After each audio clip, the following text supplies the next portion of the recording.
We start off season number 4 with a massive move for Takefesi Kubo. I don't know if you remember him being a wonder kid on the game a couple of years ago. He's at Real Madrid right now. We're on a work permit basis, so contract has been accepted. A £10.5 million bid, and we've got £49 million in the budget, so a little bit less than that, £10 million less than that once he does join. On the outs, however, we are rejecting offers left, right and centre. £28 million for Meslier, 45 up to £56 million from Rafinha. Yeah, some of our first team players are being hounded by a lot of Premier League clubs, but Ralf Rangnick, our director of football, of course, who's in charge of every single role, and I don't know whether I've actually shown you this, guys, but this is how it looks like. Every single thing involved with transfers under this is down to Ralf Rangnick. So he is saying no to all of these players. He's trying to keep all of these players for us. A couple of weeks later, and some more bids are being rejected, this time for Boubacar Kamara and Fran Beltran. So, yeah, yet again, nothing on the ins yet, and that Takefesi Kubo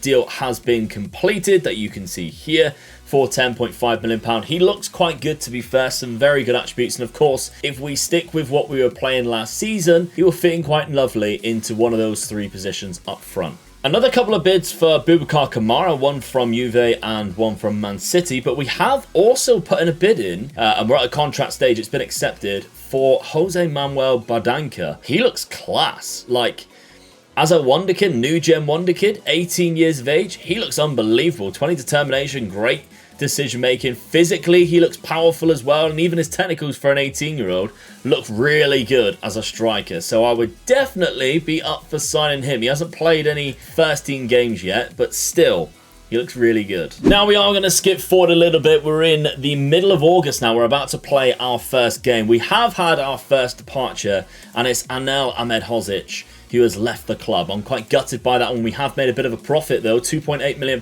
to nearly £20 million in 2 seasons, but he has been one of our best defenders at the club, which is very sad, obviously. We haven't actually made any other signings other than Takefesi Kubo since the last time we spoke, but Rodrigo, Luke Ayling, all of these players going out on freeze that Ralf Rangnick decided we didn't need to renew their contracts. However, there might be a new man entering the club, and that is Caligari. He is waiting for a work permit. Everybody knows how good Caligari is. He's already moved to PSG, and now he could be having a secondary move. £30 million in the first season, didn't play at all last season, just 3 appearances, 1 assist, and a player of the match, and yet they still didn't use him. Obviously, he's got to sit behind Hakimi at PSG, but I think he is going to be absolutely superb for us, but we have changed tactic, and I'm being very brave. Yeah, look at this. This is mental. So during pre-season, obviously, we were running what we were doing last season, which is basically this. Very simple, very bog standard what we were using before. I liked it, don't get me wrong. I don't know. It just didn't have, like, enough zazz for me. And I was watching games that was very boring, and I thought, I wonder what it was like with 2 strikers, but I thought there's nowhere to take a position out. I don't want to make it in like a weird box up front. So I took it from the midfield and pushed the inverted wing backs up. And this is what I was left with. And I actually quite like it. So we're going to trial this for pre-season. If it's good enough, we'll keep it for the season and see what it's like. Okay, it's the 1st of September. I've gone forward a little bit further. Yanis Antiste is a signing that we could be making. Again, from PSG, is another player that PSG have bought in the first couple of years and barely ever used. I mean, they signed him for £8 million and only used him once, and he scored. It's just weird how they decide to do things like this. Of course, he is from France originally, he played for Toulouse, but he has made his move to PSG. But I know what you're going to think, oh, there's a Jogi Löw down there. We're trying to get Jogi Löw in as a scout. Obviously, the legendary German manager, he was there from 2006 to 2021. He's been at Tottenham on this save as well, but we have now signed Jogi Löw, which, well, we're about to anyway. He's trying to get a work permit to scout for us in this country. What have we been doing since? Well, the Caligari deal has been done. Other than that, nothing. We're about to hit the transfer window though, but before we do that, let's take a look at some games. Now, in that first, look how good we've been playing, by the way, using our new tactic. In that first game, it was a 5-2 victory against Brighton. Junior Firpo, Yankov, Rafinha with a brace, and Almeida. And you can see everybody's performing very well, other than Lorenzo Luca had a bit of an off day. He corrected that in the next game with a 4-0 victory against Hibernian in the first first leg. We beat them 2-0 in the second. He got both of those as well. So he scored 5 in 2 games against Hibs. Against Crystal Palace, he scored another one. And George Cuenca also got a brace as well from set pieces.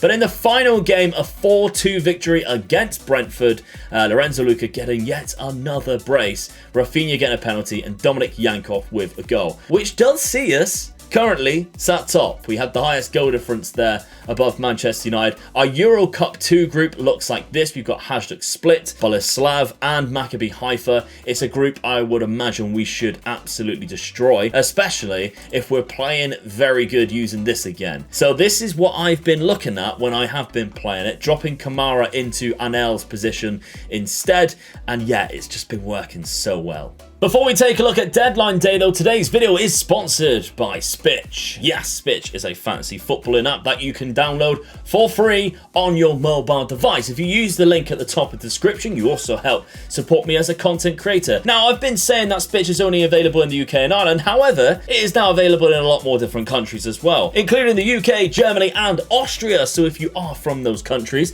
and you've always wanted to get involved in SPITCH, then go ahead, use the link down below, download SPITCH, and it is going to be available for more countries in the future, quite soon as well. So if you've been wanting to get involved and battle out against me in fantasy football, then that hopefully is very soon. It's going to come to you very soon in whatever country you're in. Now, the best thing about SPITCH is that every single week you can pick a brand new team. So if you make a lot of mistakes like I do and pick some Cristiano Ronaldo and he doesn't score one week and I'll take him out the next, he scores a hat-trick, you can do that. If you've made a mistake time and time again, you're not restricted to a certain amount of transfers. Not to mention, it is a week-by-week basis, and even though it is free to download, you can actually win loads of prizes. Now, you do have to be 18 or over to download SPITCH and take a little snap of your identification for verification purposes. But once you have done that, you can sign up, and then underneath the first link in the top of the description, there's a second link where you can join my community league. Join my league, battle it out. There's about 60 of us in there right now who love to play SPITCH on a weekly basis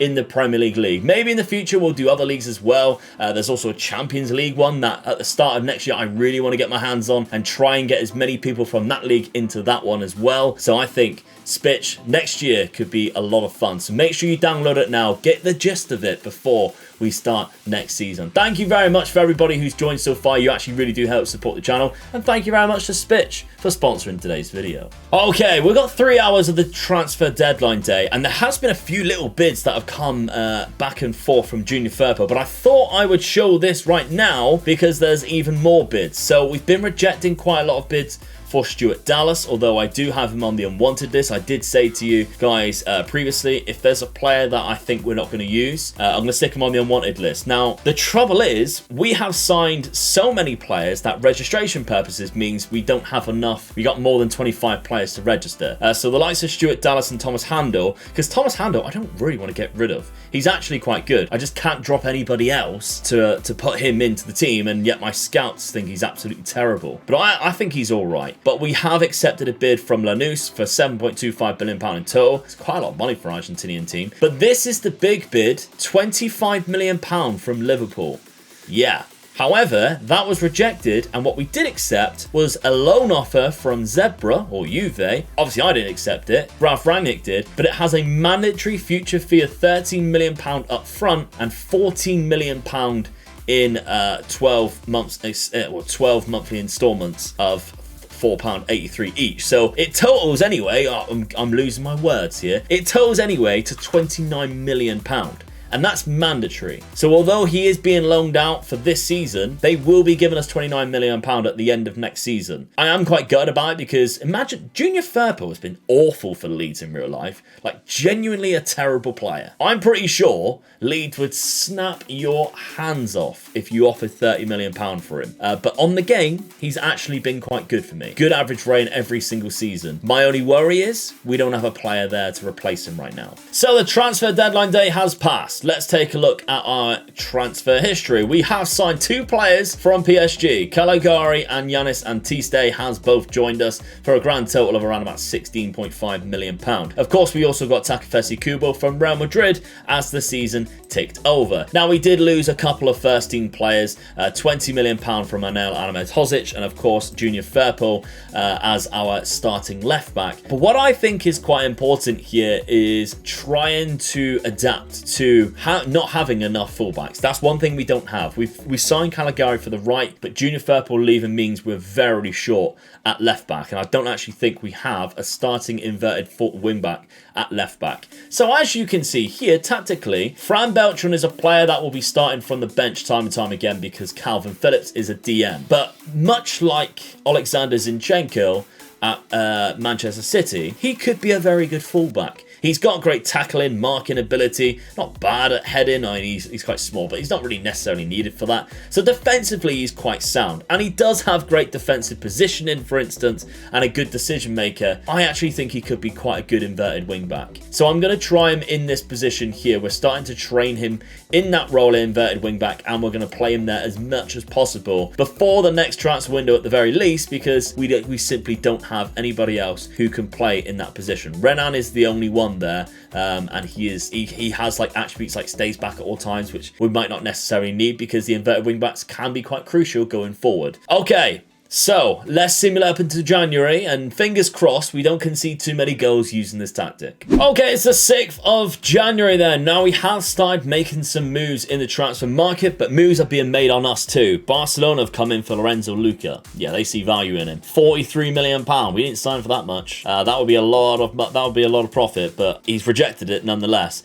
Marco John is a bid that we have made for Hoffenheim, and it is a left inverted wingback. Perfect. So hopefully we can get that deal over the line. £9.25 million. We've offered him a contract. Let's see if he accepts it. Ilan Melier has been another offer, £28 million there. We still can't get rid of Stuart Dallas, but how have we been doing in the league? Well, we have taken some big losses, as you can see. Every time we come up against like a quality team, we seem to get battered, even by Everton, 4-0 there, but they really overpowered in Football Manager with Frank Lampard.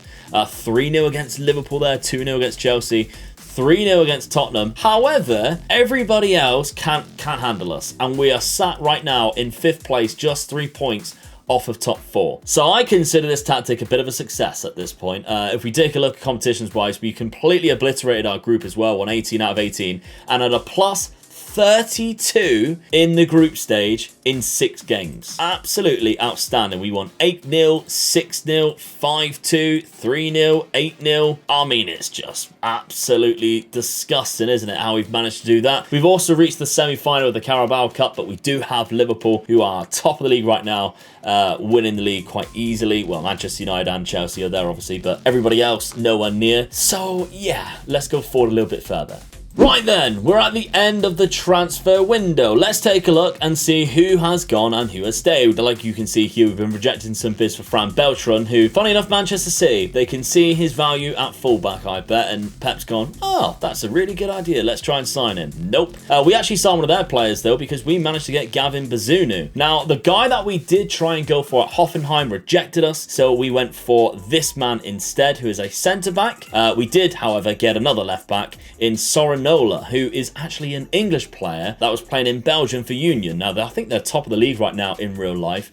He used to play at MK Dons, but £11.5 million, not a bad deal, to be honest, that we have brought him in. So that's crucial that we've got some stability at the back there. Thomas Handel has left us for £7.25 million in December, and there's a few loan deals that have gone out as well recently. We've carried on doing quite well in this January. A 5-0 victory against West Ham, 6-2 against Burnley. We drew to Chelsea and we beat Arsenal. Now, although we lost the Carabao Cup semi-final 5-4, not bad result, to be honest, it does see us sat currently in the top 4 positions. Right then, we have reached the end of the season and we are sat in 5th place. So it is quite gutting, obviously, seeing us being in 4th place and dropping down to 5th. However, if you offered me 5th place at the beginning of the season, I would have snapped your hand off. So I think this is quite a successful year. We've lost 11 games, but we got a very good Win ratio 22 wins there, only losing out of top 4 by a point. 71 points is a huge number. I am slightly worried we're not seeing any of our players in this, but I guess that's mainly for top 4 considering how much they have smashed it this year. But of course we have been in other competitions.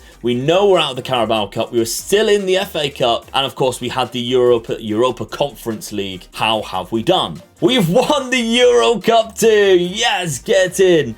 We have defeated Wolfsberger AC in the final. Yankov to Takafesi Kubo for the first goal, a lovely slotted finish very early on to stamp our authority, and we actually went 2-0 up and then conceded 2 goals, which, yes, just like us playing this very high, aggressive, risky tactic as well. But look how many players, whenever we do score, are on the edge of the area.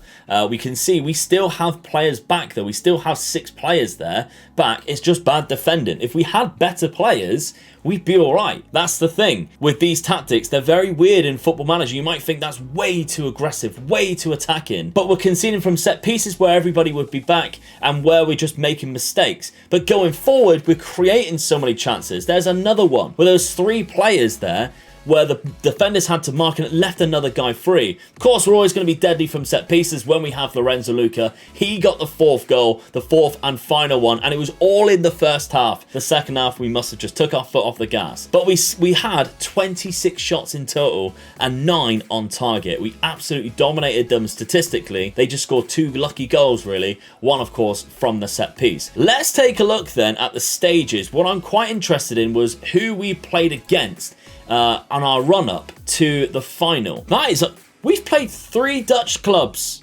We're unbeaten in this tournament as well. We played 3 Dutch clubs. So after the group stage, we played AZ Alkmaar. We beat them 4-2 away from home, 5-2 at home. Lorenzo Luca with 4. He must have scored so many. We then drew to PSV, the second of the Dutch clubs that we faced. 6-1 when they came to us, though, and sent them packing back to the Netherlands. Then we went and travelled back there because somehow we drew against Feyenoord. If only we faced Ajax in the final, we could have had the quadruple whammy there. It was a 0-0 draw when we went to the De Coupe, and then a 6-1 victory against them when they come to us. Final, by the way, is Monday's rebuild, so make sure you're subscribed so you do not miss the premiere on Monday night. Then a 4-2 victory is where we finished off in the final, of course. So a fantastic victory, and we gain ourselves a Europa Conference League. So we would have qualified for the Europa League in any stretch of the imagination anyway. It is funny how we finished above Manchester City.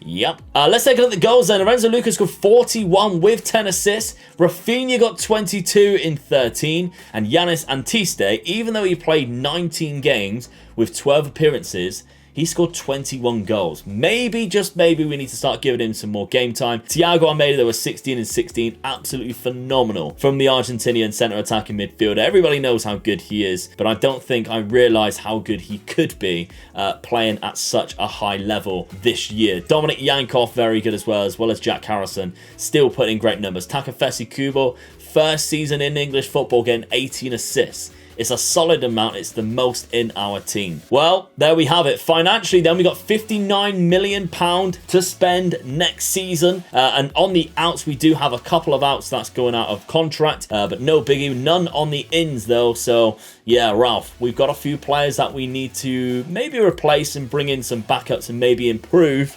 If we sort this out by ability there's quite a lot of players here that if they left, we could definitely find some better replacements. I hope you're enjoying the series. Smash a like if you are, and don't forget to check out SPITCH down in the comments section, and I'll see you tomorrow for another one. Bye-bye.